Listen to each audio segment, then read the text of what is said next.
নমস্কার, ট্রাভেলার মিতা চ্যানেলে সবাইকে স্বাগত। আজ আমরা এসেছি বিহারের এক ঐতিহাসিক শহর সাসারামে, যার সাথে জড়িয়ে আছে শেষ শাহ সুরির নাম। তবে জানেন কি, কৈমুর পাহাড়ের পাদদেশে অবস্থিত সাসারামে রয়েছে এমন কিছু প্রাকৃতিক সৌন্দর্যের ভাণ্ডার যা এখানে না এলে অজানা থেকে যেত। পাহাড়, সবুজ বনভূমি আর রোমাঞ্চকর জলপ্রপাত, এই নিয়ে আমাদের সাসারাম ভ্রমণের প্রথম দিন। চলুন যাত্রা শুরু করা যাক।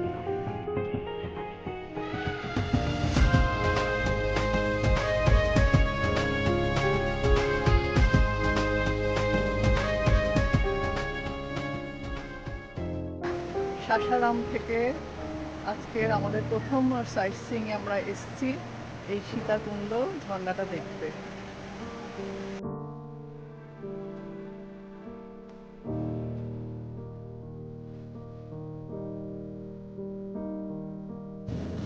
বিহারের রোহতাস জেলার সদর শহর সাসারাম। সাসারাম নামটি এসেছে প্রাচীন সহস্রাম থেকে। পৌরাণিক কাহিনী মতে এখানে পরশুরাম এবং সহস্রবাহু অর্জুনের যুদ্ধ হয়েছিল। সাসারাম থেকে সীতাকুণ্ডের দূরত্ব মাত্র 10 কিলোমিটার। গাড়িতে সময় লাগলো 45 মিনিট। এখানে পাশাপাশি দেখতে পাওয়া যায় 3টি জলপ্রপাত: সীতাকুণ্ড, মানঝারকুণ্ড ও ধোঁয়াকুণ্ড। এখন আমরা যে জলপ্রপাতটি দেখছি তার নাম সীতাকুণ্ড। প্রকৃতির মাঝখানে লুকিয়ে থাকা এই শান্ত জায়গাটি দেখে মন ভরে যায়।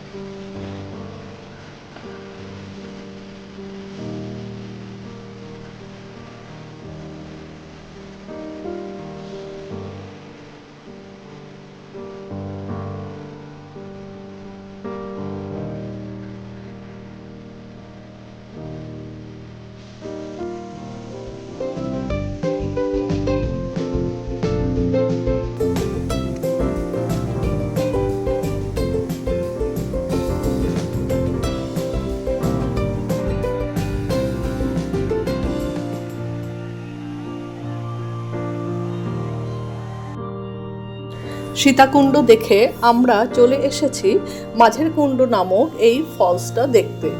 প্রচুর মানুষের ভিড়, বহু মানুষ স্নান করছে, আর অনেকটা পাথুরে সিঁড়ি বেয়ে নামতে হবে, তাই আমরা আর বেশি দূর গেলাম না।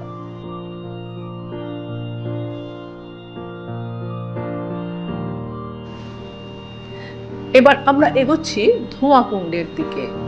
আর এই পথের সব থেকে সুন্দর অংশটি হলো কাউ নদীর ওপরের এই ছোট্ট সেতুটি। দেখুন কি সুন্দর একটা ছোট্ট সেতু। কাউ নদীর ওপর দিয়ে যাওয়ার সময় পায়ের নিচে বয়ে চলা স্বচ্ছ জলের ধারা আর দুপাশের পাহাড়ের দৃশ্য আপনাকে থমকে দাঁড়াতে বাধ্য করবে। এখান থেকে চারপাশের ভিউটা জাস্ট অসাধারণ লাগে।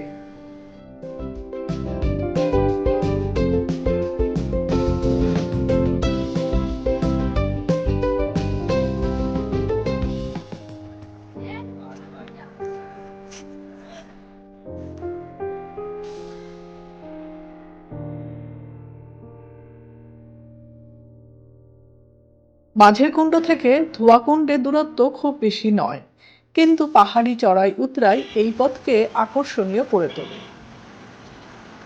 কৈমুর পাহাড়ের বুক চিরে বয়ে চলা কাউ নদীর সমান্তরালে আমাদের এগিয়ে যেতে হবে। চারপাশে আদিম অরণ্য আর পাখির ডাক এই যাত্রাপথকে করে তোলে আরো মোহময়।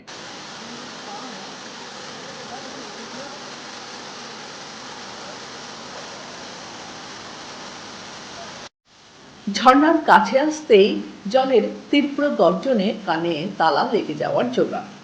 পাহাড়ের খাঁজে খাঁজে নাম না জানা বুনো ফুলের গন্ধ আর বিশুদ্ধ বাতাস সব মিলিয়ে মনে হবে আপনি প্রকৃতির একদম গভীরে চলে এসেছেন।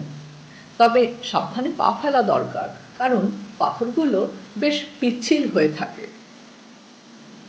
একটি জলপ্রপাতই এক অংশে সীতাকুণ্ড, মধ্যেখানে মাঝের কুণ্ড এবং সবশেষে ধোঁয়াকুণ্ড।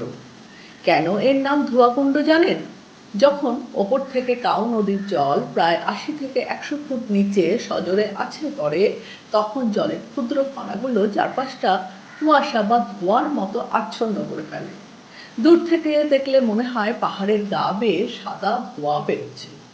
তবে বৃষ্টি কম হওয়ার কারণে পুরো এফেক্ট পেলাম না। আপনারা দেখে থাকলে অবশ্যই কমেন্টে জানাবেন।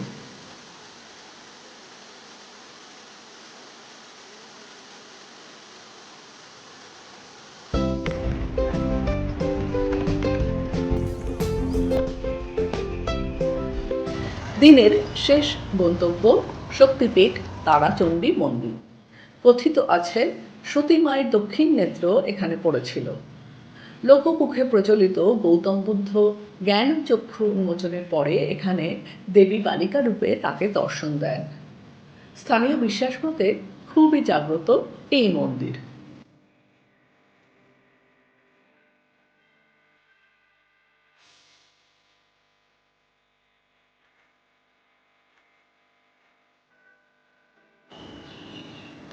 প্রথম দিনেই সাসারাম আমাদের একদম মুগ্ধ করে দিল। যারা জলপ্রপাত ভালোবাসেন তাদের একবার হলেও এই ঝর্ণাগুলি অবশ্যই ঘুরে যাওয়া উচিত। আর হ্যাঁ, সঙ্গে জল ও শুকনো খাবার রাখতে ভুলবেন না। রাস্তায় খাবারের দোকান নেই বললেই চলে। আর স্নিকার্স বা ভালো গ্রিপের জুতো পরাটাও খুব জরুরি, কারণ পথটা পাথুরে। আজকের ভিডিও এ পর্যন্তই। সবাই ভালো থাকবেন। আবার দেখা হবে আগামী পর্বে। ধন্যবাদ।